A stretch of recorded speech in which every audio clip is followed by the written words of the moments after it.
सबको जय मसीह की। परमेश्वर के अति पवित्र नाम की स्तुति हो। खुदा का धन्यवाद करती हूँ। परमेश्वर ने एक बार फिर से एक अच्छी संगति आपके साथ देने में मेरी मदद और सहायता की। मैं खुदा का धन्यवाद करती हूँ। सचमुच जब हम इन वचनों को पढ़ते हैं तो मैं आशा करती हूँ कि जो आप वचन सुनते हैं, क्योंकि परमेश्वर का वचन प्रकाशित वाक्य में कहता है कि जो इन वचनों को पढ़ता है और जो सुनता है वो दोनों लोग धन्य हैं। वो हर एक मनुष्य धन्य है जो वचनों को पढ़ता है और जो उन वचनों को सुनता है, वो धन्य मनुष्य है। इसलिए आप लोग धन्य पुरुष हो जो इन वचनों को सुनते हो। आइए हम सरों को झुकाएं और सर्वशक्तिमान परमेश्वर के आगे हम प्रार्थना विषय रखें। आइए हम अपने सरों को झुकाते हैं। सामर्थी पिता परमेश्वर, हम आपका धन्यवाद करते हैं। धन्यवाद करते हैं पिता परमेश्वर, ए मेरे स्वर्गीय पिता, हम आपका धन्यवाद करते हैं। धन्यवाद करती हूँ परमेश्वर, तेरे किए गए एक एक भलाई उपकारों को जब हम याद करते हैं खुदा, हम आपका धन्यवाद करते हैं परमेश्वर। धन्यवाद करते हैं, आपने सुबह से लेकर अब तक चलाया खुदा, अपनी आंखों की पुतली के समान खुदा आपने हमें सुरक्षा प्रदान की खुदा, हम आपका धन्यवाद करते हैं। हर एक हानि से, दुख से, तकलीफ से आपने हमें बाहर निकाला खुदा, हम आपका धन्यवाद करते हैं। आगे के समय को आपके हाथों में सौंपते हैं। जो लोग इन वचनों को सुनते हैं खुदा, उन सब लोगों को तेरे हाथों में सौंपती हूँ। ये वचन उनके जीवन में एक बहुतायत से एक आशीष का कारण होने के लिए खुदा हम प्रार्थना करते हैं। आपने प्रार्थना सुनी, धन्यवाद। यीशु नासरी के मीठे सामर्थ्य और जीवित नाम से मांगती हूँ, amen amen amen. God bless you all. प्रभु आप सबको आशीषित करे। आइए हम नीति वचन 15 का 31, 32 और 33। जो जीवनदायी डांट कान लगाकर सुनता है वह बुद्धिमानों के संग ठिकाना पाता है। जो शिक्षा को सुनी अनसुनी करता वह अपने प्राण को तुच्छ जानता है, परंतु जो डांट को सुनता वह बुद्धि प्राप्त करता है। यहोवा के भय मानने से शिक्षा प्राप्त होती है और महिमा से पहले नम्रता आती है। सब बोलिए आमेन। परमेश्वर के एक सुंदर वचन के लिए मैं खुदा का धन्यवाद करती हूँ। वो कहता है जो जीवनदायी डांट कान लगाकर सुनता है।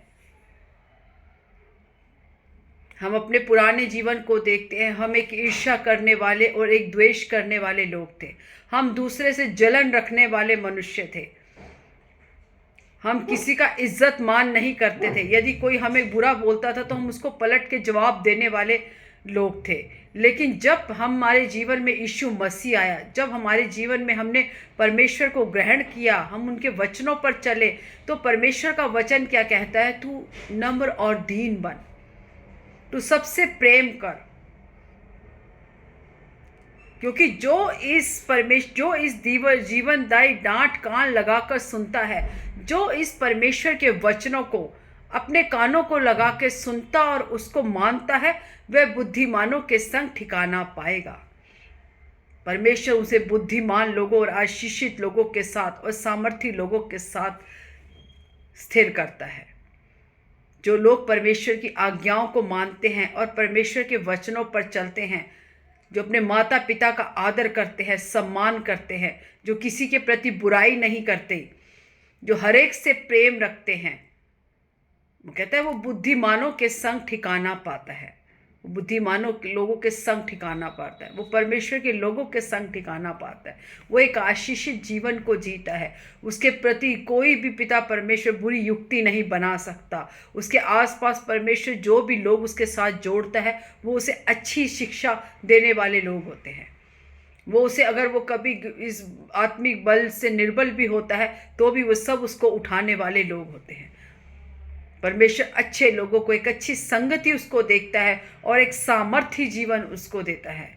पहले जो लोग उसकी बुराई करते थे, पहले जो लोग उसे निकम्मा ठहराते थे, पहले जो लोग उसके साथ गलत व्यवहार करते थे, परमेश्वर उन सब लोगों को हटाकर एक अच्छे लोग, अच्छा जीवन, अच्छी संगति उसके जीवन में जोड़ता है। जो इस जीवनदायी वचनों को पढ़ता है, इसको कान लगाकर सुनता है, वो बुद्धिमानों के संग ठिकाना पाता है। परंतु जो शिक्षा को सुनी अनसुनी करता है, वह अपने प्राणों को तुच्छ जानता है। जो परमेश्वर के वचन को नहीं जानता वो अपने प्राणों से प्रेम नहीं करता, क्योंकि जब हम परमेश्वर का वचन देखते तो उसने कहा शैतान आया घात करने, नाश करने, परंतु परमेश्वर आया हमें जीवन देने, अनंत जीवन देने। जब हम इस जीवनदायी वचन को पढ़ते हैं जो हमें अनंत जीवन की ओर लेके जाता है, जब हम परमेश्वर की इन बातों को सुनी अनसुनी करते हैं, जब हम परमेश्वर की शिक्षाओं के ऊपर कान नहीं लगाते, जब हम परमेश्वर की आज्ञाओं को नहीं मानते, उसके वचनों पर नहीं चलते, तो हम अपने प्राणों को तुच्छ जानते हैं, क्योंकि हमारे प्राणों का रक्षक केवल परमेश्वर है। यदि परमेश्वर आपके और मेरे साथ नहीं तो हम परमेश्वर, हमारे प्राण तुच्छ हैं। प्राणों का रक्षक केवल परमेश्वर, जीविता परमेश्वर है, उसके अलावा हमारे प्राणों का रक्षक और कोई नहीं है। जो व्यक्ति परमेश्वर के वचनों पर नहीं चलता, उसकी बातों को नहीं मानता, वो इस जीवन में तो दुख पाता है, इसके बाद मरने के बाद भी वो एक अनंत काल के उस दुख में रह जाता है, जो उसके जीवन में कभी भी समाप्त नहीं होता। ना उसे इस संसार में शांति मिलती है, ना आनंद होता है, ना उसके पास कोई आशा होती है, परंतु मरने के बाद भी वो एक उस अनंत काल की आग और उस अनंत काल के दुख के जीवन में जीता है। इसीलिए हम अपने जीवन में परमेश्वर के वचनों को माने, उस पर चलने वाले बने, ताकि हम इस जीवन में भी आशीषों को और आनंद को पाएं, और मरने के बाद हम उस स्वर्ग राज्य, उस अनंत जीवन की ओर बढ़े, जहाँ आनंद ही आनंद है, जहाँ हालेलुया ही हालेलुया। जब हम यीशु मसीह को अपने साथ देखेंगे, यीशु मसीह के पास रहेंगे, तो हमारा जीवन आनंद से भरा हुआ जीवन है। हम खुदा का धन्यवाद करते हैं, पिता परमेश्वर का। परंतु जो डांट को सुनता है वह बुद्धि प्राप्त करता है। जो परमेश्वर की बातों को सुनता है, उसको मानता है, परमेश्वर के वचनों पर चलता है, वो बुद्धि को प्राप्त करता है। क्योंकि परमेश्वर का वचन कहता है यहोवा का भय मानना बुद्धि का मूल है। जब हमारे जीवन में परमेश्वर का डर और भय आ जाता है, जब हम किसी की भी निंदा, किसी की भी चुगली, किसी के खिलाफ बोलने से पहले हम सोचते हैं कि नहीं, हमें परमेश्वर देख रहा है। चाहे हमें, आपको और मुझे मनुष्य नहीं देखता, लेकिन परमेश्वर की आंखें सदा हम धर्मियों की हमारे ऊपर लगी रहती हैं।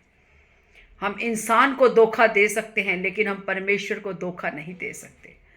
शायद हम कोई गलत काम करते हुए सोचते हों कि हमारे जीवन में कोई हमें नहीं देख रहा, लेकिन आज आप और मैं,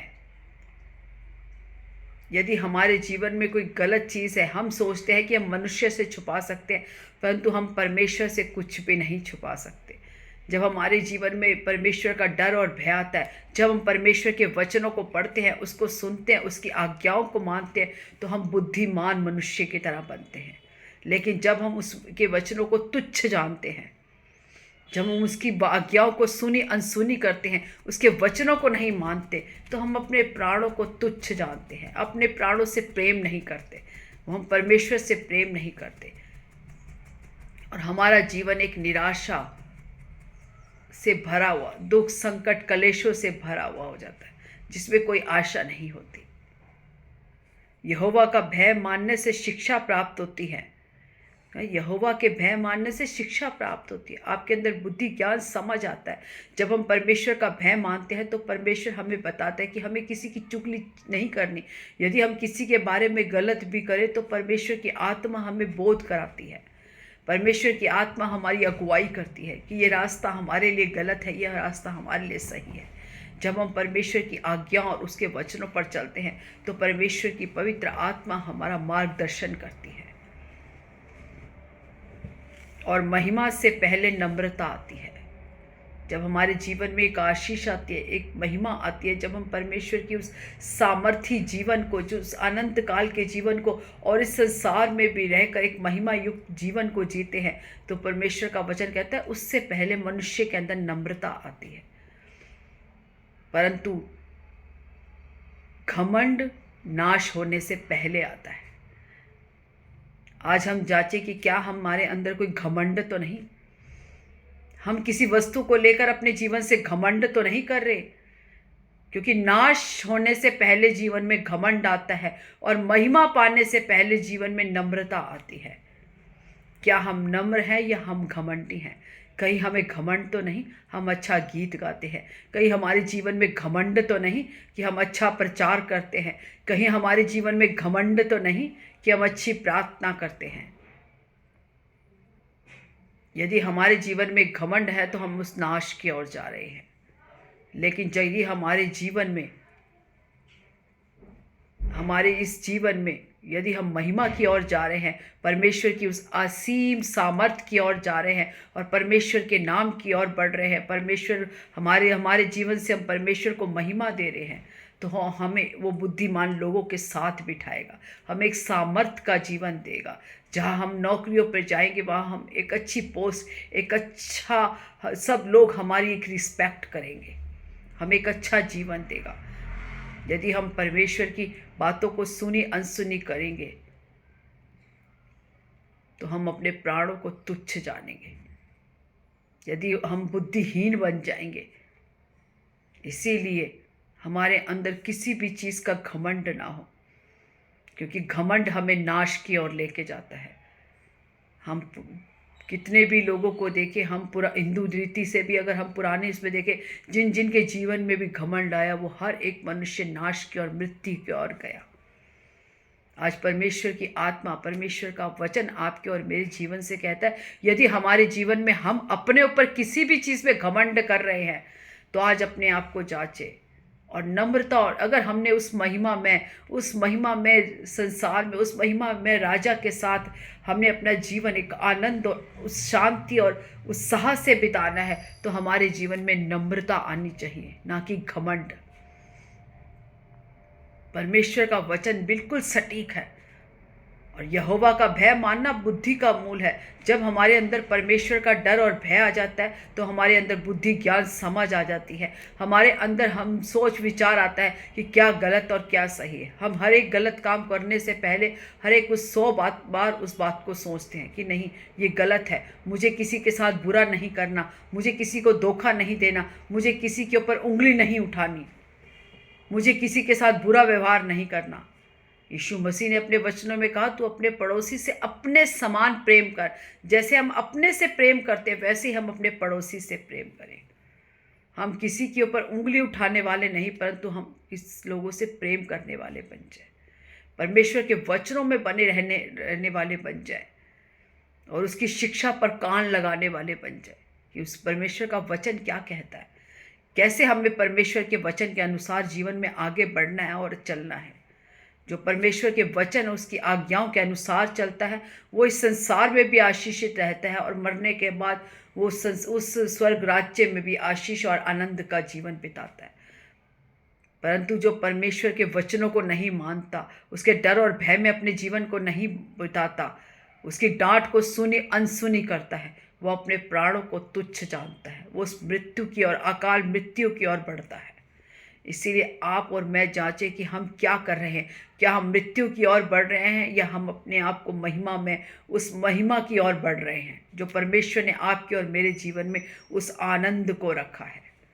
क्या हम कुड़कुड़ा रहे हैं, बुड़बुड़ा रहे हैं, या हम एक आनंद, हम लोगों के लिए प्रार्थना कर रहे हैं, हम लोगों के लिए एक अच्छा सोच रहे हैं, हमारा सोच विचार लोगों के लिए भलाई के लिए है, ना कि उनकी निंदा करने के लिए, ना कि चुगली करने के लिए। इसलिए हम अपने आप को जांचें कि हम क्या कर रहे हैं। आइए हम सरों को झुकाएं और परमेश्वर के आगे प्रार्थना करें। सर्वशक्तिमान खुदा, हम आपका धन्यवाद करते हैं। सामर्थी पिता परमेश्वर, हम आपका धन्यवाद करते हैं। राजाओं के राजा, प्रभुओं के प्रभु यीशु नासरी, हम आपका धन्यवाद करते हैं। सेनाओं के महान यहोवा परमेश्वर, हम आपका धन्यवाद करते हैं। हम मर मिट नहीं गए खुदा, तेरी अपार दया और करुणा हम सब पर हुई है खुदा, हम आपका धन्यवाद करते हैं। आज जितने बीमार लोग पिता इस प्रार्थना को सुनते हैं खुदा, आज यीशु के नाम से हर एक के ऊपर हम चंगाई की घोषणा करते हैं।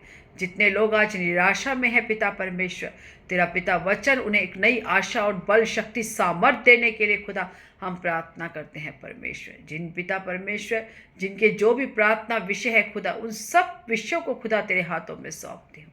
हे पिता परमेश्वर, हम तेरे डर और भय में आ जाए खुदा, हम तेरे पिता तेरी शिक्षा के ऊपर कान लगाने वाले हो जाए, ना कि पिता तेरी शिक्षा को सुनी अनसुनी करने वाले हो जाए। सचमुच आपका वचन कहता है, जो आपकी शिक्षा को मानता है चलता है वो बुद्धिमानों के बीच में उसका ठिकाना होता है, परंतु जो आपकी इच्छा को, जो आपकी आज्ञाओं को सुनी अनसुनी करता है, वो अपने प्राणों को तुच्छ जानता है। हमें बुद्धि ज्ञान समझ दे खुदा, तेरे रास्ते पर चलने के लिए हमें समझ दे पिता परमेश्वर। हम अपने बुद्धि ज्ञान समझ से नहीं खुदा, तेरी समझ से आगे बढ़ने के लिए खुदा आप मदद और सहायता करें परमेश्वर। हम धन्यवाद करते हैं परमेश्वर, आज का वचन बहुत लोगों के लिए एक आशीष का कारण हो। हमें प्रभु में कैसे बढ़ना है, कैसे चलना है पिता परमेश्वर, आप हमारा मार्गदर्शन करें खुदा। हम धन्यवाद करते हैं परमेश्वर, आगे के समय को, अपने जीवन को सब कुछ तेरे हाथों में सौंपती हूँ। इस प्रार्थना को सुनने वाले एक एक जन को आपके बलवंत हाथों में सौंपती हूँ। सब पर तेरी दया, तेरा अनुग्रह, तेरी कृपा बने रहने के लिए खुदा हम प्रार्थना करते हैं। हम धन्यवाद करते हैं परमेश्वर, आपने हमारी प्रार्थना सुनी, धन्यवाद। सारी आदर महिमा जलाल हम आपको देते हैं। छोटी सी प्रार्थना अपने उद्धारकर्ता पिता परमेश्वर यीशु नासरी के मीठे सामर्थ्य और जीवित नाम से मांगते हैं, amen amen amen. God bless you all. प्रभु आप सबको आशीष दे, आमेन।